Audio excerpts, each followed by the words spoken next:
जय हिंद। Welcome back to R S R current affairs. आज है 12 जून 2026 और 12 जून 2026 से जितने भी महत्वपूर्ण करंट अफेयर्स बनते हैं उसमें से टॉप 5 करंट अफेयर्स लेकर आए जो एग्जाम के दृष्टिकोण से काफ़ी ज़्यादा भूमिका निभाता है। बस आपको अपने लिए यह सुबह का 15 से 20 मिनट समय निकालना है। यकीनन मानिए आप बहुत बेहतर हो जाएंगे और किसी भी एग्जाम में आप बेहतरीन करके आएंगे। तो चलिए फिर शुरू करते हैं 12 जून 2026 के करंट अफेयर्स और उससे जुड़े हुए महत्वपूर्ण फैक्ट्स भी हम लोग बात करेंगे। शुरू करने से पहले बता दें कि इसे एक या टॉपिक वाइज करंट अफेयर्स शुरू किए हैं, ठीक है, जिसमें आपको एकदम टू द पॉइंट बात किया जाएगा और कोई फालतू कोई बकवास नहीं, जिसमें हम 2025 का ऐप और पोर्टल और 2026 का ऐप एंड पोर्टल यह भी करवा दिए। इसे आप जरूर देखें और टॉपिक वाइज जो भी करंट अफेयर्स है इसे आप जरूर, एक सीरीज है, इसे आप जरूर कंप्लीट कर लें, क्योंकि ये आगामी एग्जाम के लिए, जैसे ये अभी मद्य निषेध हो गया, बिहार पुलिस होने वाला है, 78 पोस्ट है, ये सब के लिए इंपॉर्टेंट होने वाला है। तो इसे आप जरूर देखें और बता दें कि इसे RSR हॉट ट्रिक पर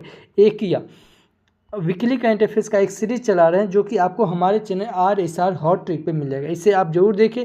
इसमें वैसा प्रश्न लेकर आते हैं जो एग्जाम में पूछने की ज़्यादा संभावना होती है और या रिवीजन के तौर पे बेहतर साबित होगा। तो इसे आप जरूर कंप्लीट करें और RSR हॉट ट्रिक पर ही एक ये वन शॉट वीडियो का एक सीरीज चला रहे हैं जिसमें आपको इकोनॉमिक्स का वन शॉट, बोटनी का वन शॉट और साइंस की बायोलॉजी का वन शॉट मिल जाएगा। तो यह सब जितना भी वन शॉट है इसे आप जरूर कंप्लीट कीजिएगा।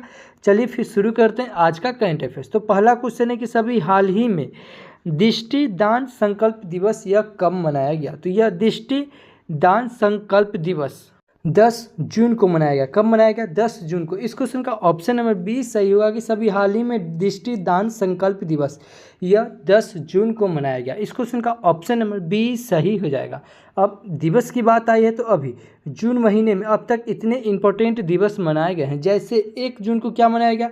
विश्व दूध दिवस मनाया गया और इसका थीम क्या था? तो महिला किसानों को सम्मान। यानी कि 1 जून को क्या मनाया गया? दूध दिवस। और दूध सुनते आपके दिमाग में क्लिक करना चाहिए क्या कि एक प्रोटीन है। क्या है? एक प्रोटीन होता है जो कि रेनिन के रूप में पचता है और रेनिन सबसे ज़्यादा बच्चों में पाया जाता है। और प्रोटीन जैसे जैसे व्यक्ति की उम्र बढ़ती जाती है वैसे वैसे रेनिन की मात्रा कम होती जाती है, इसलिए बूढ़ों में दूध कम पचता है। और दूध से याद रखें, इस दूध का उजलापन यह कैसीन के कारण होता है और दूध का पीलापन यह कैरोटीन के कारण होता है। 2 जून को अंतर्राष्ट्रीय यौन कार्मिक दिवस और तेलंगाना स्थापना दिवस मनाया जाता है। 3 जून को विश्व साइकिल दिवस मनाया जाता है और 4 जून को आक्रामकता के शिकार निर्दोष बच्चों का अंतर्राष्ट्रीय दिवस मनाया जाता है। 5 जून को विश्व पर्यावरण दिवस मनाया जाता है और 6 जून को विश्व कीट जागरूकता दिवस मनाया जाता है और 7 जून को विश्व खाद्य सुरक्षा दिवस मनाया जाता है। 8 जून को विश्व महासागर दिवस मनाया जाता है और 9 जून को अंतर्राष्ट्रीय अभिलेखागार दिवस मनाया जाता है। तो जून महीने में अब तक इतने इंपॉर्टेंट दिवस मनाए गए हैं।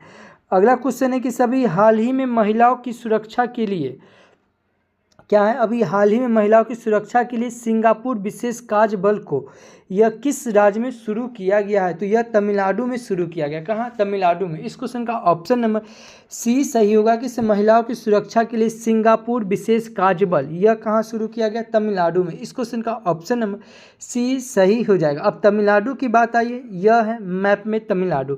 तमिलनाडु की कैपिटल क्या हो जाएगा? चेन्नई। और चेन्नई सुनते आपके दिमाग में क्लिक करना चाहिए क्या किसी एक जो भारत और रूस के बीच जो इंदिरा सैन्य अभ्यास होता है यह कहाँ हुआ है? चेन्नई में। और भारत और जापान के बीच जो जामाता सैन्य अभ्यास होता है यह भी कहाँ हुआ? तो चेन्नई में। और तमिलनाडु में क्या है? तमिलनाडु में एक चेन्नई बंदरगाह है जो कि इसे कृत्रिम पोर्ट बंदरगाह कहा जाता है और जो कि इसे खुला सागरीय बंदरगाह भी कहा जाता है। तमिलनाडु के CM कौन है? सी जोसेफ विजय। और तमिलनाडु के गवर्नर कौन है? राजेंद्र अरलेकर। कौन है? राजेंद्र अरलेकर। तमिलनाडु दिवस कब मनाया जाता है? 18 जुलाई को। और तमिलनाडु स्थापना दिवस कब मनाया जाता है? 1 नवंबर को मनाया जाता है। तमिलनाडु में जल्लीकट्टू क्या है? जल्लीकट्टू उत्सव कहाँ मनाया गया? यह तमिलनाडु में मनाया गया। और भारत का सबसे दक्षिणी राज्य कौन है? तो यह तमिलनाडु है। लौंग के उत्पादन में सबसे अग्रणी राज्य कौन है? तो यह तमिलनाडु है। और तमिलनाडु में लोकसभा की सीट 39, राज्यसभा की सीट 18 और विधानसभा की सीट 234 है। देश भर में सबसे ज़्यादा रामसर साइट किस राज्य में? यह तमिलनाडु में। और दूसरे नंबर पे कौन है? यह 12। और रामसर स्थल से याद रखेंगे कि भारत में टोटल रामसर स्थल कितना हो गया है? 100 हो गया है। कितना हो गया? 100 हो गया है। तमिलनाडु में याद रखें से वर्टिकल ब्रिज कहाँ है? यह तमिलनाडु में। और तमिलनाडु के कोलसेखरम पटनम में भारत का दूसरे नंबर का सैटेलाइट लॉन्च पैड बनाई गई। भारत का पहले नंबर का कहाँ बन चुका है, तो यह आंध्र प्रदेश के श्रीहरिकोटा में बन चुका है। और तमिलनाडु में याद रखेंगे कि किससे, तमिलनाडु में कालकर मदुथरई टाइगर रिजर्व है, अन्नामलाई टाइगर रिजर्व और मधुमलाई टाइगर रिजर्व और सत्यमंगलम टाइगर रिजर्व है।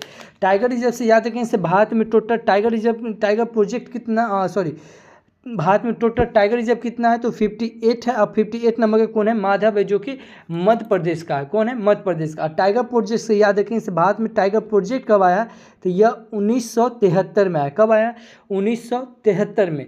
ठीक एक साल ऊपर याद रखें क्या, 1972 में क्या आया, वन जीव संरक्षण अधिनियम और साथ में गिर सिंह परियोजना अधिनियम आया। क्या आया, गिर सिंह परियोजना अधिनियम आया है और वन जीव संरक्षण अधिनियम आया। और वन जीव संरक्षण अधिनियम से याद रखेंगे क्या, किसे विश्व वन जीव दिवस कब मनाया जाता है, यह 3 मार्च को। अंतर्राष्ट्रीय वन दिवस कब मनाया जाता है, 21 मार्च को।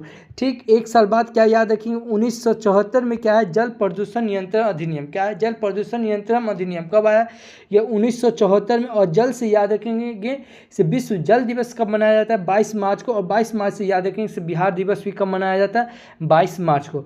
22 अप्रैल को क्या मनाया जाता है, पृथ्वी दिवस। और 22 मई को क्या मनाया जाता है, विश्व जैव विविधता दिवस मनाया जाता है। तमिलनाडु में नीलगिरी एलिफेंट रिजर्व है, कोयम्बटूर एलिफेंट रिजर्व है, और एलिफेंट रिजर्व है, अगस्ता मलाई एलिफेंट रिजर्व है, श्रीथिलीपट्टुल एलिफेंट रिजर्व। एलिफेंट रिजर्व से याद रखेंगे इससे भारत में एलिफेंट प्रोजेक्ट कब आया है, यह 1992 में आया है। तमिलनाडु में कंबस घाटी है, तमिलनाडु में मदुमलाई नेशनल पार्क है, गिंडी नेशनल पार्क है, मुकुशी नेशनल पार्क है, मन्नार की खाई नेशनल पार्क है। और तमिलनाडु में एन्नोर बंदरगाह है, तमिलनाडु में रामनाथ स्वामी मंदिर है, मीनाक्षी मंदिर है, महाबलीपुरम मंदिर है, सुंदेश्वर मंदिर है, कपालेश्वर मंदिर है, बृहदेश्वर मंदिर है और एरावत्सर मंदिर है। कहाँ, तमिलनाडु में। तमिलनाडु में टोडा जनजाति, बरगा जनजाति पाई जाती है। तमिलनाडु में पोंगम महोत्सव, थाई पोसम महोत्सव, पथाई पहल महोत्सव और चौथा अंतर्राष्ट्रीय पतंग महोत्सव मनाया गया। कहाँ, तमिलनाडु में। तमिलनाडु में अमुक लंगर योजना चलाया गया। कहाँ, तमिलनाडु में। तो तमिलनाडु से इतना याद रखेंगे। अभी तमिलनाडु के किसान बल्लूवन को FAO सॉइल फार्मर हीरे के रूप में सम्मानित किया गया है। भारत का पहला मेगा ग्रीनफील्ड शिपयार्ड तमिलनाडु में विकसित किया गया और तमिलनाडु सरकार ने महिलाओं की सुरक्षा के लिए सिंगापेन शेरनी विशेष बल का गठन किया और वर्ष 2025 में सर्वाधिक समुद्री मछली का उत्पादन करने वाला भारतीय राज्य कौन बन गया, यह तमिलनाडु बन गया। अग्निकुल कॉस्मोस ने दुनिया के पहले पूर्णतः 3D printed booster engine Agninetra का सफल परीक्षण चेन्नई में किया है। तमिलनाडु 2024-25 में भारत का सबसे टेक्सटाइल निर्यातक राज्य बनकर उभरा और तमिलनाडु के छात्रों ने 22 किलोमीटर तक मिनी सैटेलाइट लॉन्च पैड किया। तो इतना याद रखेंगे तमिलनाडु से। अच्छा, चैनल पे पहली बार आए, चैनल को सब्सक्राइब कर ले, बगल के बेल आइकन को प्रेस कर दे। जो भी स्टडी ग्रुप हो व्हाट्सएप फेसबुक उस पर शेयर जरूर करें, क्योंकि आपको हम यहाँ पे एज ए टीचर की तरह नहीं, एज ए स्टूडेंट की तरह बताते हैं कि कैसे एक स्टूडेंट को करंट अफेयर्स, स्टैटिक का पार्ट, ज्योग्राफी का पार्ट, पॉलिटी का पार्ट, ओवरऑल जितना हो सके ना उतना को कनेक्ट करके बताते हैं। और को कनेक्ट करके पढ़ने से क्या होता है, चीज़ें ना आसान हो जाती है। तो प्लीज़ आप कहीं भी पढ़ते हैं, किसी से भी पढ़ते हैं, लेकिन इस प्रकार को कनेक्ट करके पढ़ें, क्योंकि आप एक टीचर नहीं है, आप एक स्टूडेंट है और एक स्टूडेंट को 5 से 6 सब्जेक्ट अपने दिमाग में रखना पड़ता है। तो आप कैसे पढ़ेंगे, इसी प्रकार पढ़ेंगे और को कनेक्ट करके पढ़ेंगे। और वीडियो को पूरा देखिएगा, क्योंकि वीडियो के अंत में आपसे एक सवाल पूछेंगे जिसका जवाब आपको वीडियो के कमेंट बॉक्स में देना है, और कल आपसे जो सवाल पूछें उसका भी जवाब आपको वीडियो के अंत में मिलेगा। तो प्लीज़ वीडियो को अंत तक जरूर देखिएगा और डेली देखने की हैबिट जरूर डालिएगा।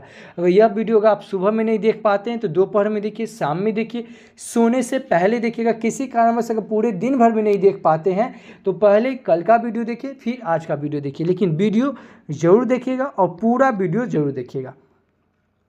अगला क्वेश्चन है कि सभी हाल ही में अहमदाबाद में आयोजित वर्ल्ड योगासन चैंपियनशिप 2026 में किसने पहला स्थान हासिल किया? तो यह अपना देश ने पहला स्थान हासिल किया। इस क्वेश्चन का ऑप्शन नंबर बी सही होगा कि सभी हाल ही में अहमदाबाद में आयोजित वर्ल्ड योगासन चैंपियनशिप 2026 में यह भारत ने पहला स्थान हासिल किया। इस क्वेश्चन का ऑप्शन नंबर बी सही हो जाएगा। अब भारत की बात आई है, यह है मैप में भारत। याद रखेंगे कि इससे भारत की यूपीआई सिस्टम वीजा को पीछे छोड़कर यह आगे निकल गई है। और 18वां ब्रिक्स शिखर सम्मेलन कहाँ प्रस्तावित होगा, तो यह अपना देश भारत में प्रस्तावित होगा। और इससे पहले 17वां ब्रिक्स शिखर सम्मेलन हो चुका है कहाँ, तो यह ब्राजील के रियो डी जेनेरो में। और 19वां ब्रिक्स शिखर सम्मेलन कहाँ प्रस्तावित होगा, यह चाइना में होगा। हेनले पासपोर्ट इंडेक्स में भारत 75वें स्थान पर और सिंगापुर अभी भी पहले स्थान पर। भारत की साक्षरता दर बढ़कर 80.9% हो गई और भारत में कुल रामसर स्थल की संख्या 100 हो गई। कितना हो गई, 100, जिसमें बिहार के बक्सर जिला का गोकुल जलाशय, बिहार के पश्चिमी चंपारण का उदयपुर झील और बिहार के कटिहार जिला का गोगाबिल झील और छत्तीसगढ़ का कोपरा जलाशय और राजस्थान का सिलीसेट झील और उत्तर प्रदेश का पटना पक्षी अभयारण्य और गुजरात का छरीढांड और यह उत्तर प्रदेश का शेखा झील और उत्तर प्रदेश का ही यह सुरहा ताल, यानी कि यह भी नया ऐड हुआ है। तो अब टोटल मिलाकर भारत में अब 100 रामसर स्थल हो गया। और टाइगर रिजर्व बता ही दिए कि इस भारत में टोटल टाइगर रिजर्व कितना हो गया, 58 हो गया, जो कि 58 नंबर के कौन है, माधव है, जो कि मध्य प्रदेश का है। विश्व प्रेस स्वतंत्रता सूचकांक भारत 157 स्थान पर और नॉर्वे पहले स्थान पर है। इंडेक्स की बात आई, अब आप आंख बंद कीजिए और जो भी भारत से इंडेक्स आपको रिकॉल करवा रहे हैं आप आंख बंद कीजिए और मेरे साथ रिकॉल कीजिए। जैसे ग्लोबल फायर पावर इंडेक्स में भारत चौथे स्थान पे है, लैंगिक असमानता सूचकांक भारत 131 स्थान पे, वार्षिक ऊर्जा संक्रमण सूचकांक में भारत 71वें स्थान पे और यात्रा और पर्यटन विकास सूचकांक में भारत 39वें स्थान पे और खुशहाली सूचकांक में भारत 116 स्थान पे है, शांति सूचकांक में भारत 115 स्थान पे और भूख सूचकांक में भारत 102 स्थान पे। कितने स्थान पे भूख सूचकांक में, भारत 102 स्थान पे और पर्यावरण सूचकांक में भारत 176 स्थान पे और जलवायु परिवर्तन सूचकांक भारत 23वें स्थान पे है। मानव विकास सूचकांक में भारत 130 स्थान पे और सतत विकास लक्ष्य सूचकांक में भारत 99वें स्थान पे, विश्व प्रति स्पर्धात्मक सूचकांक में भारत 41वें स्थान पे और वैश्विक नवाचार सूचकांक में भारत 38 स्थान पे, सीपीआई भ्रष्टाचार सूचकांक में भारत 91वें स्थान पे और वर्ल्ड यूनिवर्सिटी रैंकिंग में भारत 59 स्थान पे, वर्ल्ड टैलेंट रैंकिंग में भारत 63 स्थान पे और एआई प्रेफरेंस रैंकिंग में भारत 72 स्थान पे और विश्व के सबसे समान देश में भारत चौथे स्थान पे, हुरून ग्लोबल यूनिकॉर्न में भारत 3रे स्थान पे और एआई इन्वेस्टमेंट रैंकिंग में भारत 10वें स्थान पे और संयुक्त राष्ट्र व्यापार और विकास सूचकांक भारत 36 स्थान पे और जिम्मेदारी राष्ट्र सूचकांक में भारत 16 स्थान पे। तो भारत से इतना याद रखेंगे। अच्छा, भारत से याद रखेंगे क्या कि भारत की क्षेत्रफल में मतलब क्षेत्रफल में भारत कैवें नंबर पे, यह 7वें नंबर पे। इससे पहले कौन है, तो सबसे पहले रूस, कनाडा, अमेरिका, चीन, ब्राज़ील, ऑस्ट्रेलिया, उसके बाद भारत और सबसे लास्ट में कौन है, यह अर्जेंटीना है। कौन है 8वें नंबर पे, कौन है, अर्जेंटीना। फिर से याद रखेंगे, सबसे पहले पे रूस, दूसरा कनाडा, तीसरा अमेरिका, चौथा चीन, 5वां ब्राज़ील, छठा ऑस्ट्रेलिया, 7वां भारत और 8वें नंबर पे कौन है, यह अर्जेंटीना है। याद रखेंगे क्या कि भारत की उत्तर से दक्षिण लंबाई कितनी है, तो भारत की उत्तर से दक्षिण लंबाई है 3214 और यह पूरब से पश्चिम से पूर्व लंबाई कितनी है, 2933। कितना, 2933। अब भारत की टोटल क्षेत्रफल कितना है, तो 32,87,263 किलोमीटर। कितना है, 32,87,263 वर्ग किलोमीटर। उसके बाद याद रखेंगे क्या कि भारत की उत्तर में जो उत्तरी बिंदु है, जो कि जम्मू कश्मीर, उसे क्या बोलते हैं, इंदिरा कॉल बोलते हैं, जो कि 37 डिग्री, कितना, 37 डिग्री 6 मिनट से लेकर यह दक्षिण में तमिलनाडु के कन्याकुमारी जो कैप ऑफ कमोरिन कहते हैं, जो कि 8 डिग्री 4 मिनट तक के हैं। और यह पश्चिम के जो यह क्या कहते हैं, गुजरात की गौर माता, जो कि 67 डिग्री 8 मिनट से लेकर यह पूरब के अरुणाचल प्रदेश के किबुथु में यह 97 डिग्री 5 मिनट तक की यह फैली हुई। ये याद रखेंगे। याद रखेंगे क्या कि भारत से सबसे पहले सबसे ज़्यादा कौन सीमा लगाता है, तो सबसे पहले सबसे ज़्यादा भारत में यह बांग्लादेश सीमा लगाता है सबसे ज़्यादा। ठीक है, कौन लगाता है, बांग्लादेश, उसके बाद चीन हो जाएगा, उसके बाद पाकिस्तान, नेपाल, म्यांमार और भूटान। कौन कौन हो जाएगा, बांग्लादेश हो जाएगा, ठीक है, बांग्लादेश हो जाएगा, चीन हो जाएगा, पाकिस्तान हो जाएगा, उसके बाद नेपाल हो जाएगा, उसके बाद ये म्यांमार हो जाएगा, म्यांमार के बाद ये भूटान हो जाएगा। तो इतना याद रखेंगे। उसके बाद याद रखेंगे इससे भारत के 8 राज्यों से कर्क रेखा जाती है। कितने राज्यों से, 8 राज्यों से कर्क रेखा जाती है। कौन कौन हो जाएगा, गुजरात, राजस्थान, मध्य प्रदेश, छत्तीसगढ़, झारखंड, पश्चिम बंगाल, त्रिपुरा और मिजोरम। फिर से याद रखेंगे और इसी सीक्वेंस में याद रखेंगे। गुजरात, राजस्थान, मध्य प्रदेश, छत्तीसगढ़, झारखंड, पश्चिम बंगाल, त्रिपुरा और मिजोरम, यह भारत के 8 राज्यों से यह कर्क रेखा जाती है। और भारत के 6 राज्यों से देश की मानक समय रेखा, जो कि 82.5 डिग्री पूर्वी देशांतर से है, यह भारत के कई राज्यों से जाती है, 5 राज्यों से। कौन कौन हो जाएगा, उत्तर प्रदेश, उत्तर प्रदेश, मध्य प्रदेश, उड़ीसा, छत्तीसगढ़, आंध्र प्रदेश। कौन कौन हो जाएगा? उत्तर प्रदेश, मध्य प्रदेश, उड़ीसा, छत्तीसगढ़ और आंध्र प्रदेश। छत्तीसगढ़ से याद रखेंगे किसे, ये क्या कहते हैं, भारत ये कर्क रेखा और देश की मानक समय रेखा जो कि एक दूसरे को कौन सी रेखा पे काटती है, तो यह कौन सी राज्य में काटती है, तो यह छत्तीसगढ़ में काटती है। और याद रखेंगे कि यह जो देश की ये कर्क रेखा, इसको कौन सी नदी 2 बार काटती है, तो इसे माही नदी 2 बार काटती है। भारत और चीन के बीच कौन सी रेखा, तो मैकमोहन रेखा। भारत और पाकिस्तान के बीच रेड क्लिफ रेखा। भारत और अफगानिस्तान के बीच जो कि द्वंद्व रेखा था, जो कि अब इसे पाकिस्तान और अफगानिस्तान के बीच कर दिया गया। तो इतना याद रखेंगे भारत से। अगला आगे है कि राष्ट्रीय परिवार स्वास्थ्य सर्वेक्षण 6 NFHS6 के अनुसार भारत में अब कुल जन्मों 90.6% संस्थागत प्रसव अस्पतालों में जन्मे हैं। एशिया प्रशांत क्षेत्र में ऑपरेशन डेटा सेंटर क्षमता के मामले में भारत ने दूसरा स्थान हासिल किया और अंतर्राष्ट्रीय परमाणु ऊर्जा एजेंसी के तहत 2026 के लिए क्षेत्रीय असहयोग समझौते का अध्यक्ष भारत को नियुक्त किया गया है। भारत की प्रमुख वैश्विक वस्त्र प्रदर्शनी भारत टेक्स 2026 का आयोजन यह नई दिल्ली में किया गया और Bharat common criteria development board का अध्यक्ष बना और भारत ने वर्ष 2025 में 44 गीगावाट रिकॉर्ड सौर ऊर्जा स्थापित किए। तो इतना याद रखेंगे भारत से। अगेन मैं फिर बता रहा हूँ, जिस प्रकार मैं को कनेक्ट करके बता रहा हूँ, पूरे यूट्यूब पर ऐसे कोई को कनेक्ट करके नहीं बताता। तो प्लीज़ आप कहीं भी पढ़ते हैं, किसी से भी पढ़ते हैं, लेकिन ऐसे पढ़ने की आदत आप जरूर डाल लीजिए, क्योंकि जिस प्रकार मैं को कनेक्ट करके बता रहा हूँ, पूरे यूट्यूब पर आपको ऐसे कोई नहीं बता रहा है। क्वेश्चन कि सभी हाल ही में AFE वेस्ट बैंक्स अवार्ड 2026 में बैंकर ऑफ द ईयर का पुरस्कार कौन जीता है, तो यह के सत्यनारायण राजू ने जीता। इस क्वेश्चन का ऑप्शन नंबर सी सही होगा कि सभी FE वेस्ट बैंक्स अवार्ड 2026 में बैंकर ऑफ द ईयर का पुरस्कार यह के सत्यनारायण राजू को मिला है। इस क्वेश्चन का ऑप्शन नंबर सी सही हो जाएगा। अभी आपको बता दें कि जो यह टॉपिक वाइज जो करंट अफेयर्स है, इसमें 2026 के जितने भी अवार्ड हैं ना, यह इसमें करवा दिए हैं। देखिए मैं फिर बता रहा हूँ, आपके लिए मैं वही चीज़ चुन के लाता हूँ जो कि एग्जाम में पूछने की ज़्यादा संभावना होती है। देखिए पढ़ने के लिए तो बहुत कुछ है, आप पढ़ने के लिए आप बहुत कुछ पढ़िए, लेकिन वो होता क्या है कि एग्जाम के समय में आप वही रिकॉल कीजिए जो कि आप एग्जाम में आप उसे प्रस्तुत कर सके, एग्जाम में उसे आप रिकॉल करके आप सही आंसर पर जा सकते हैं। तो ये आप जरूर जो भी क्या कहते हैं टॉपिक वाइज करंट अफेयर्स है, इसे आप जरूर कंप्लीट कर ले। अवार्ड की बात आई है तो अभी AV क्रिएटिव अवार्ड 2026 में हिंदी समाचार पत्र दैनिक जागरण को पब्लिशर ऑफ द ईयर पुरस्कार से सम्मानित किया गया। खाद्य एवं कृषि संगठन के एग्रीकोल मेडल से प्रधानमंत्री मोदी को सम्मानित किया गया और प्रतिष्ठित 2026 का इंटरनेशनल बुक प्राइज यांग स्वांग जी को प्रदान किया गया है। नॉर्वे द्वारा प्रधानमंत्री मोदी को 32वां अंतर्राष्ट्रीय सर्वोच्च पुरस्कार प्रदान किया गया और प्रधानमंत्री मोदी को स्वीडन का सर्वोच्च सम्मान मिला है। प्रतिष्ठित मीटियोरिकल सोसाइटी की फेलो चुनी जाने वाली पहली भारतीय महिला वन कुलजीत कौर मारशाही को बनाया गया है। अच्छा, पुरस्कार की बात है तो अब आप आंख बंद कीजिए और कुछ इंपॉर्टेंट पुरस्कार आपको रिकॉल करवा रहे हैं, वो आप मेरे साथ रिकॉल कीजिए। जैसे लोकमान्य तिलक अवार्ड यह नितिन गडकरी को दिया गया। चंद्रशेखर सरस्वती अवार्ड S जयशंकर को दिया गया। ग्लोबल टीचर अवार्ड ये याद रखिएगा, इसे आप मतलब याद ही कीजिएगा, यह एग्जाम में पूछने की ज़्यादा संभावना है।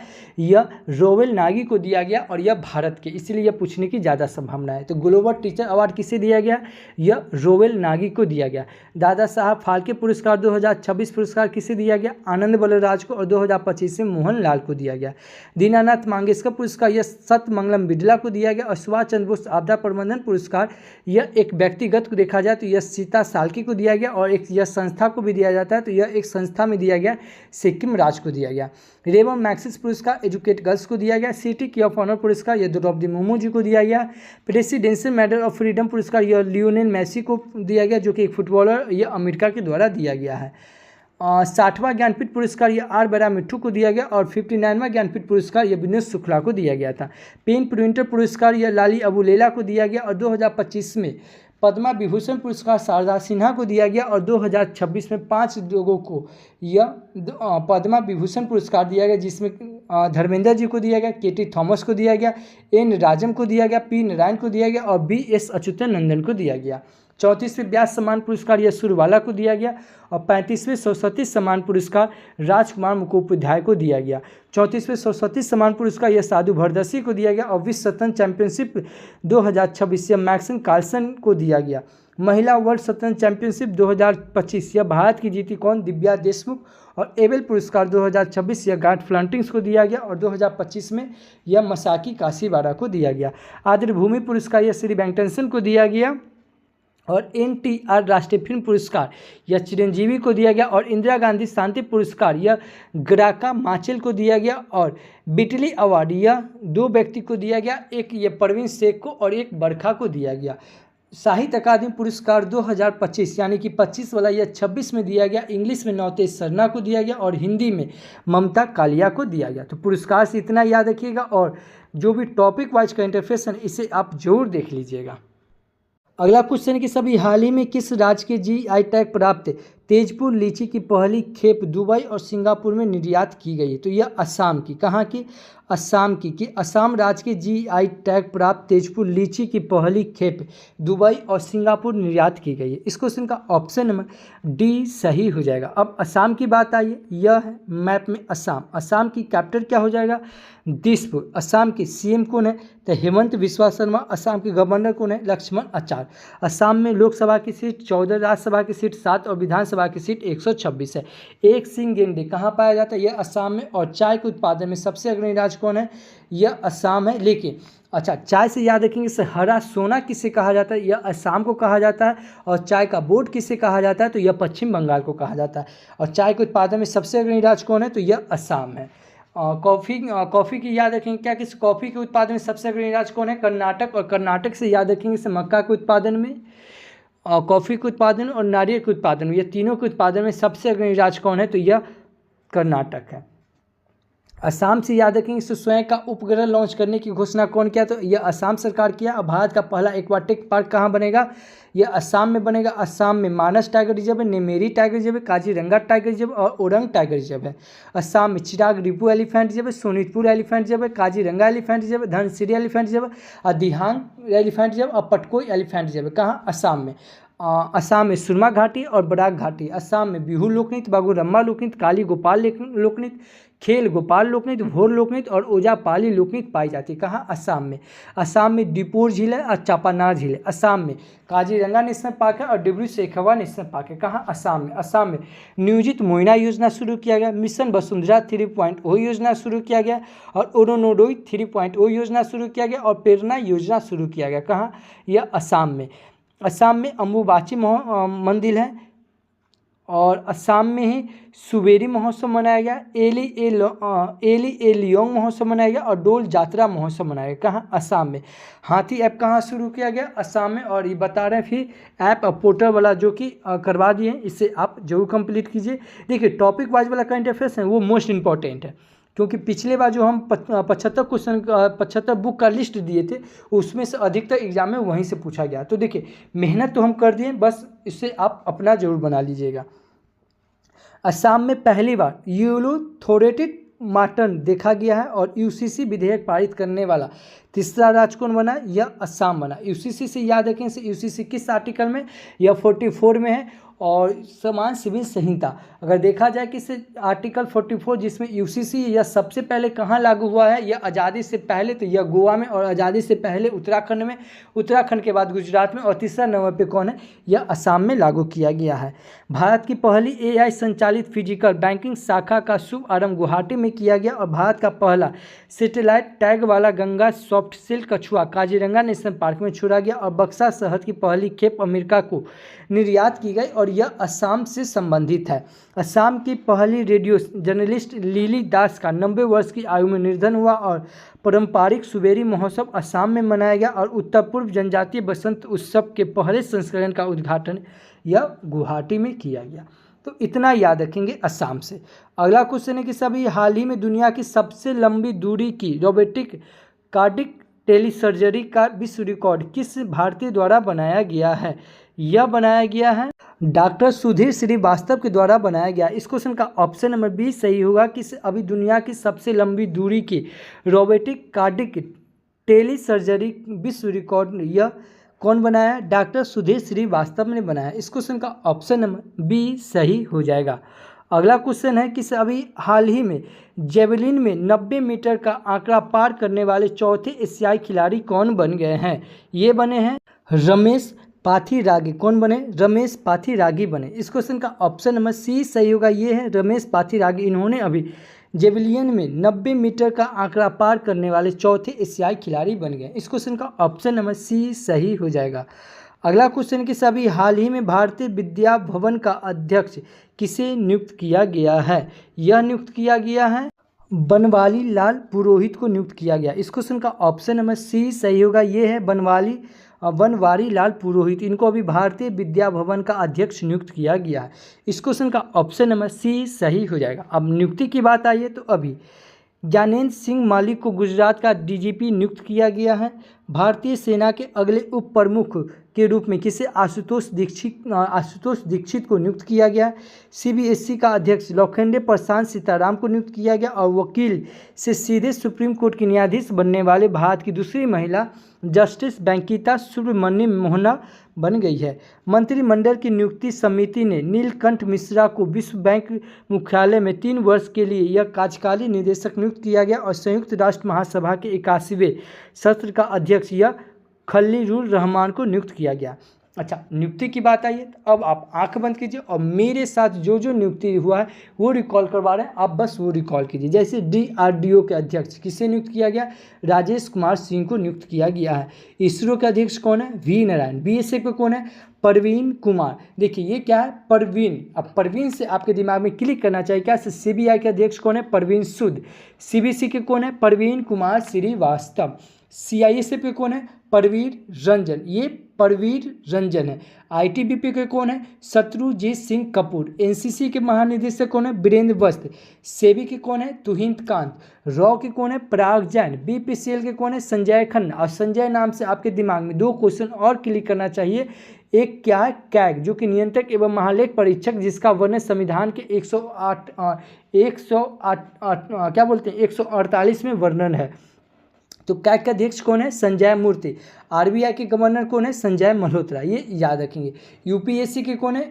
तो UPSC के डॉक्टर अजय कुमार है। अजय नाम सुनते आपके दिमाग में क्लिक करना चाहिए क्या? अजय कुमार भल्ला, जो कि मणिपुर के गवर्नर है। एक है अजय बंगा, जो कि वर्ल्ड बैंक के अध्यक्ष है, और एक है अजय सेठ, जो कि वित्त सचिव है। 16वां फाइनेंशियल कमीशन आयोग कौन है? तो यह अरविंद पनघिरिया। और इलेक्शन आयोग कौन है? तो ज्ञानेश कुमार। यूनेस्को के महानिदेशक कौन है? तो खालिद एल इनानी। ये है खालिद एल इनानी। एक है खालिद जामी, जो कि भारतीय फुटबॉल टीम कोच के अध्यक्ष हैं। ICC के चेयरमैन कौन है? जैसा। BCCI के चेयरमैन कौन है? मिथुन मिनास। ACC के कौन है? मोहसिन नकवी। और नीति आयोग याद रखेंगे। नीति आयोग के चेयरमैन कौन है? तो नीति आयोग के चेयरमैन हमेशा वही आते हैं जो कि वर्तमान के प्रधानमंत्री होते हैं। तो अभी वर्तमान के प्रधानमंत्री कौन है? नरेंद्र मोदी। तो नीति आयोग के चेयरमैन कौन है? नरेंद्र मोदी। लेकिन याद रखेंगे क्या? इसका उप चेयरमैन और CEO, क्योंकि यह दोनों बदल दिए गए हैं। तो नीति आयोग के उप चेयरमैन कौन है? अशोक कुमार लहारिया। और नीति आयोग के CEO कौन है? निधि छिबर। कौन है? निधि छिबर। राष्ट्रीय जांच एजेंसी NIA के महानिदेशक कौन है? तो राकेश अग्रवाल। कैबिनेट सचिव कौन है? तो TB Somnath. Chief of defence staff किसे नियुक्त किया गया? या NS राजा सुब्रमण्यम को। थल सेना का अध्यक्ष कौन है? उपेंद्र द्विवेदी। वायुसेना का अध्यक्ष कौन है? तो अमरप्रीत सिंह। और नौसेना के अध्यक्ष कौन है? तो कृष्णा स्वामीनाथन। FBI के निदेशक कौन है? तो काश पटेल। रेलवे के CEO कौन है? तो सतीश कुमार। अटॉर्नी जनरल महानवादी, जिसका वर्णन आर्टिकल 76 में है, कौन है? तो R वेंकटन रमनी है।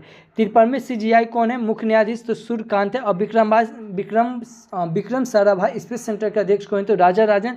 CRPF के महानिदेशक कौन है? तो ज्ञानेंद्र प्रताप सिंह। और UIDA का CEO कौन है? तो भुवनेश कुमार। कौन है?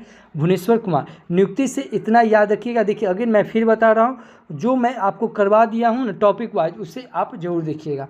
अगला क्वेश्चन है कि अभी हाल ही में जारी स्मरण view from the east wing a memoir के लेखक कौन है? यह जिल वाइडन है। कौन है? जिल वाइडन। इस क्वेश्चन का ऑप्शन नंबर बी सही होगा कि अभी हाल ही में जारी स्मरण view from the east wing a memoir, इसके लेखक कौन है, तो जिल वाइडन है, तो ये याद रखेंगे। और बता दें कि आपको फिर बता रहे हैं 2025 और 26 के पुस्तक वाला, यही आपको बता रहे हैं। 2025 में जो भी बुक था, इसमें हम 76 पुस्तक का लिस्ट दिए थे, जो कि एग्जाम में बहुत इंपॉर्टेंट था और यह कई बार पूछा गया और पूछा जाएगा। और 2026 का भी बुक का लिस्ट इसमें ऐड कर दिए। तो यह सब टॉपिक वाइज आपको वीडियो के प्ले लिस्ट में मिल जाएगा। टॉपिक वाइज करंट अफेयर्स यह सीरीज आप जो कंप्लीट कीजिएगा, इसका नहीं फायदा आपको एग्जाम में करेगा। पुस्तक की बात आई है तो अभी विनोद राय के द्वारा लिखी गई पुस्तक व्हेन ऑडिट मैटर्स लॉन्च किया गया। India first Olympic gold hockey triumph at Amsterdam नामक किताब के अरुगुमंग ने लिखी है। बेटर नेवर स्टॉप नामक किताब यह श्याम श्रीनिवास ने लिखी। और all time favourite friendship stories नामक किताब यह रस्किन बॉन्ड के द्वारा लिखी गई। और शिवराज सिंह चौहान ने अपनी नई पुस्तक अपनापन की घोषणा किया है। केंद्रीय मंत्री अमित शाह द्वारा लॉन्च की गई the bench, the war and the bizarre और the lawful and the awful नामक किताब तुषार मेहता ने लिखी है। तो इतना याद रखेंगे पुस्तक से। देखिए अगर मैं फिर बता रहा हूँ, उसे आप जरूर कंप्लीट कर लीजिएगा, जो कि टॉपिक वाइज करंट अफेयर्स है। यह सब ना आपको एग्जाम में फ़ायदा करेगा। अगला क्वेश्चन कि सभी हाल ही में अंतर्राष्ट्रीय ब्रिक्स कृषि सम्मेलन यह कहाँ हुआ है, यह इंदौर में हुआ। इस क्वेश्चन का ऑप्शन नंबर ए सही होगा कि से अभी हाल ही में अंतर्राष्ट्रीय ब्रिक्स कृषि सम्मेलन यह इंदौर में हुआ। इस क्वेश्चन का ऑप्शन नंबर ए सही हो जाएगा। अगला क्वेश्चन है कि सभी हाल ही में भारतीय नौसेना के किस लेफ्टिनेंट कमांडर को शौर्य चक्र से सम्मानित किया गया है, तो यह सूरज प्रसाद को किया गया। किसे, सूरज प्रसाद को नियुक्त ये किया गया। इस क्वेश्चन का ऑप्शन नंबर सी सही होगा कि सभी हाल ही में भारतीय नौसेना के सूरज प्रसाद को लेफ्टिनेंट कमांडर का शौर्य चक्र सम्मानित किया गया है। इस क्वेश्चन का ऑप्शन नंबर सी सही हो जाएगा। अगला क्वेश्चन है कि सभी हाल ही में SIPRI की रिपोर्ट के अनुसार भारत में परमाणु हथियारों की कुल संख्या कितनी है, तो 190। कितनी है, 190। इस क्वेश्चन का ऑप्शन नंबर बी सही होगा कि सभी हाल ही में SIPRI की रिपोर्ट के अनुसार भारत में परमाणु हथियारों की कुल संख्या कितना, 190 है। इस क्वेश्चन का ऑप्शन नंबर बी सही हो जाएगा। आज के लिए आपका क्वेश्चन कि सभी हाल ही में कहाँ वन्यजीव अपराधों के मैनेजमेंट के लिए डिजिटल सिस्टम HAWK को लॉन्च किया गया है। अगर आप हमारा वीडियो कंटिन्यू देख रहे हैं तो इस क्वेश्चन का आंसर आपको आना चाहिए। नहीं आता है, मोबाइल उठाइए, वीडियो को पॉज कीजिए, गूगल पे सर्च कीजिए और जितना फैक्ट्स बनता है उतना लिख दीजिए। यकीनन मानिए किसी भी चीज़ को आप लिख देते हैं वो हमेशा के लिए आपको याद हो जाता है। तो प्लीज़ लिखने की हैबिट आप अपने अंदर ज़रूर डालिए। अगर इस वीडियो का अगर PDF फाइल चाहे तो आप हमारे Telegram channel RSR current affairs search करके जुड़ सकते हैं, या इस QR कोड को स्कैन करके जुड़ सकते हैं। टेलीग्राम जरूर ज्वाइन कर जाए, क्योंकि टेलीग्राम पे आपको इसका वीडियो मिलेगा, ठीक नीचे इसका PDF मिलेगा और ठीक नीचे इसका MCQ मिल जाएगा, जो आप कभी भी किसी भी समय आप लगा सकते हैं। तो प्लीज़ टेलीग्राम जरूर ज्वाइन कर जाए। और कल जो आपसे हम क्वेश्चन पूछे थे कि सभी हाल ही में किस राज्य के सुरहा ताल को भारत के 100वां रामसर स्थल घोषित किया गया है, तो यह उत्तर प्रदेश का किया गया है। तो इस क्वेश्चन का ऑप्शन नंबर सी सही था। अगेन मैं फिर बता रहा हूँ, अगर आप डेडिकेटेड स्टूडेंट होंगे तो जितना फैक्ट्स और जितना ये क्या कहते हैं को कनेक्ट करके मैं बता रहा हूँ, यह सब आपको मज़ा आ रहा होगा। प्लीज़ अगर मज़ा आ रहा है तो चैनल को सब्सक्राइब कर ले, बगल के बेल आइकन को प्रेस कर दे। जो भी स्टडी ग्रुप हो व्हाट्सएप फेसबुक उस पर शेयर जरूर करें, और एक छोटा सा कमेंट करके जरूर बताएं कि यह वीडियो आपको कैसा लगता है, क्योंकि आपका एक छोटा सा कमेंट मेरे लिए एज ए फ्यूल की तरह काम करता है। तो thank you for watching this video. जय हिंद।